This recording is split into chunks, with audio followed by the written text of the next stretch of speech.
Olá, tudo bem? Vamos falar hoje sobre o assunto da nossa segunda competência, que é a gestão documental propriamente dita. E lembre que além de você assistir esse vídeo, você não deve deixar de ler o caderno da disciplina. No vídeo da competência 1, nós tratamos sobre as noções básicas da documentação. Na ocasião, você assistiu um pequeno trecho do vídeo sobre o ciclo de vida do documento e que foi traduzido e legendado especialmente para você. Mas o que você viu ali foi apenas um pequeno trecho, então eu oriento que você o assista por completo, porque ele contém informações que esclarecerão ainda mais o ciclo de vida dos documentos e que vão lhe permitir você compreender melhor o processo da gestão documental. Em todo o processo de gestão, as ações elas precisam ser bem administradas. Isto é, elas precisam ser planejadas para não ocorrer situações em que a falta de controle sobre os documentos causem atrasos, perdas, duplicidades e erros de informações que eles contêm. E são situações que irão gerar impactos negativos na eficiência e na produtividade da empresa. Eu trouxe um vídeo bem humorado para mostrar a você do que nós estamos falando. Vamos assistir?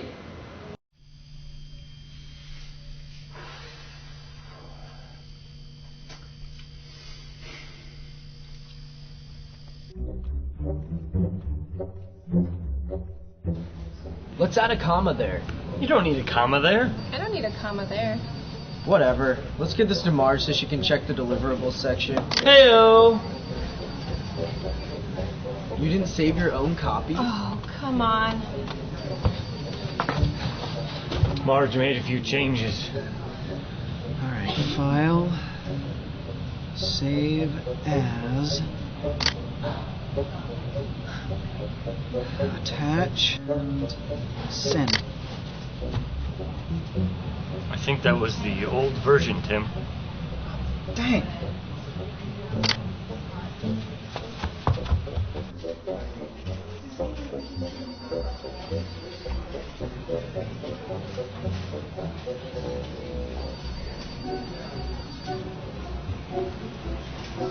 .4.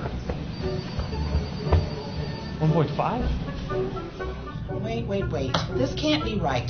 I'm looking at version 1.2. Who has 1.5? The newest version is 1.5.1? Or is it 1.6? Does everyone at least have 1.2? I have 1.2, but I don't think it's the same as yours.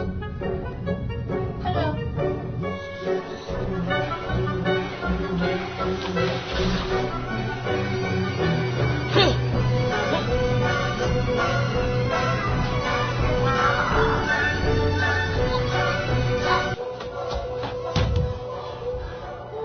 Who am I? Doc, it's time.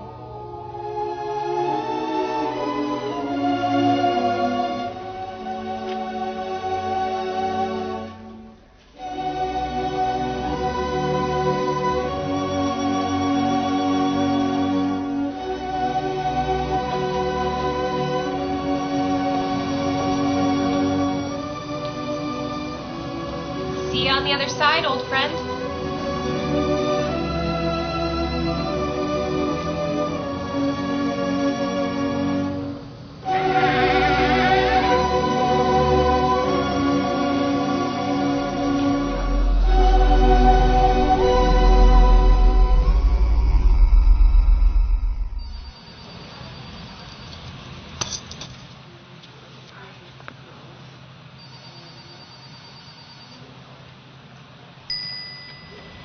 Whoa. Let's get to work. Yes!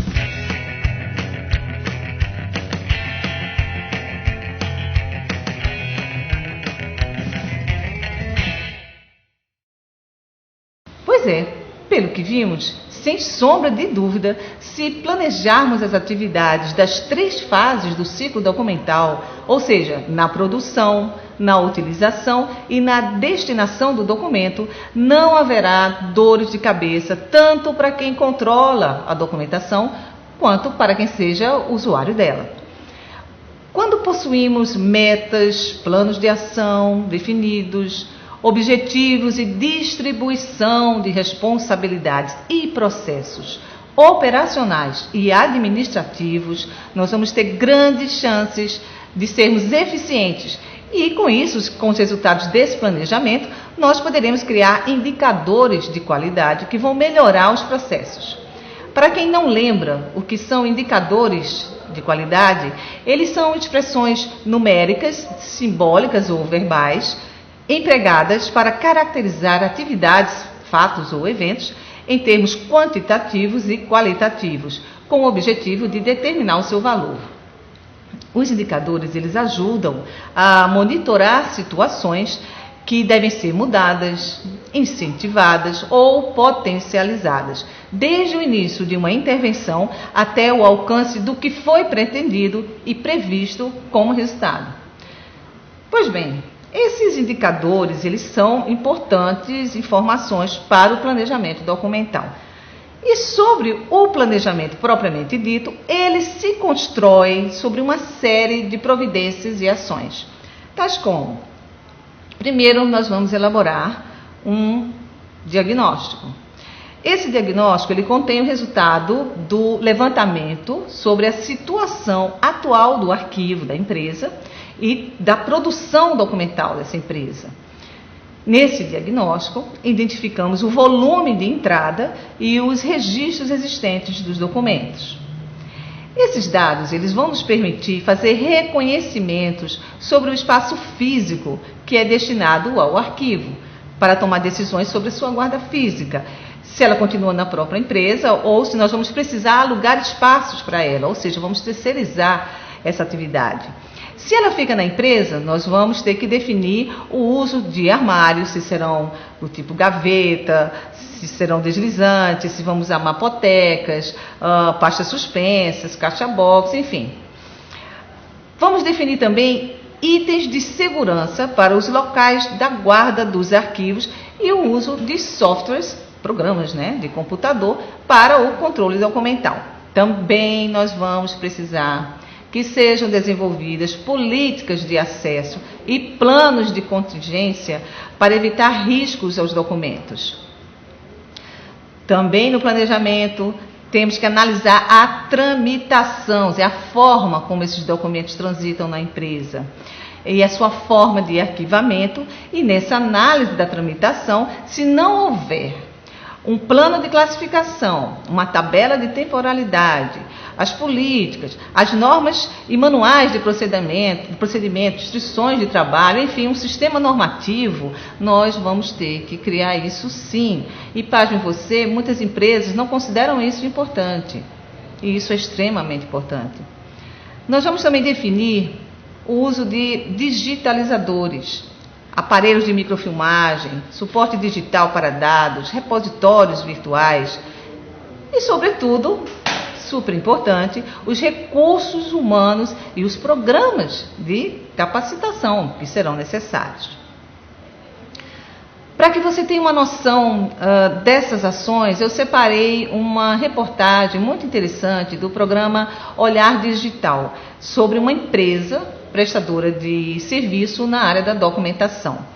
Ele é um vídeo interessante e porque nele você verá quase tudo isso que eu acabei de comentar. Planos de contingência, tabela de temporalidade, ações de segurança documental, as tecnologias, a legislação brasileira sobre a documentação. É um vídeo interessante.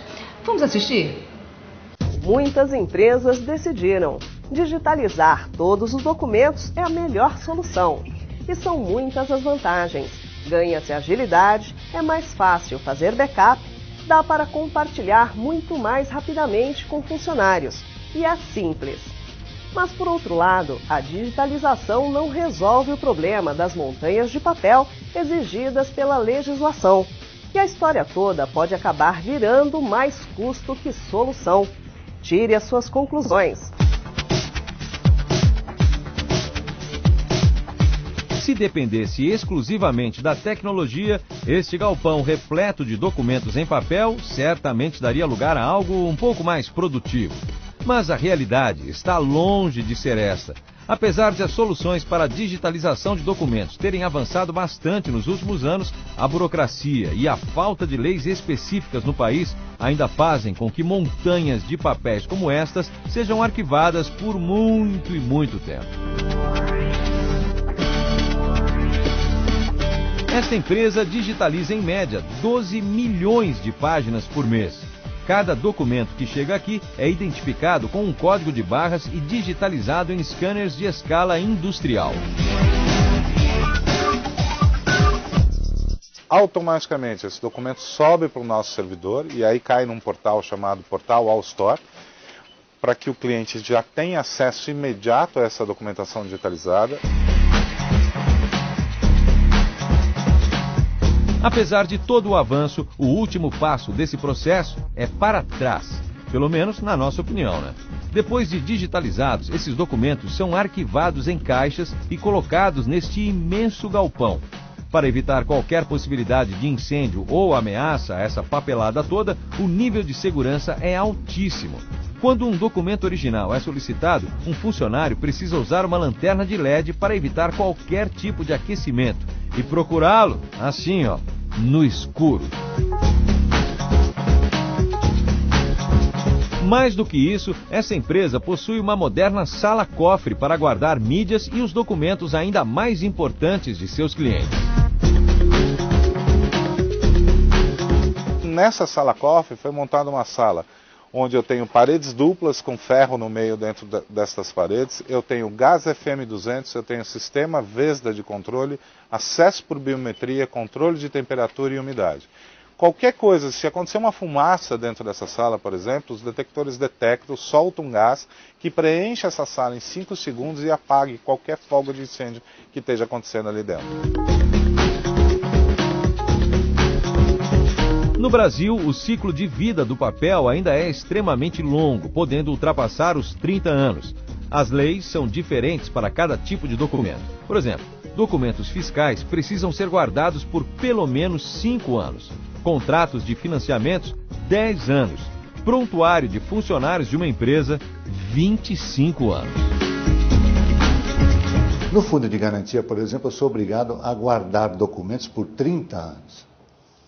Na legislação previdenciária, 20 anos. Porque eu posso ter alguém que trabalhou, prestou serviços para mim, teve um vínculo empregatício, teve uma relação de emprego, vai se aposentar, às vezes não tem informação, e vai precisar dessa informação que ele vai obter através da minha empresa. Eu sou obrigado a manter essa documentação em arquivo.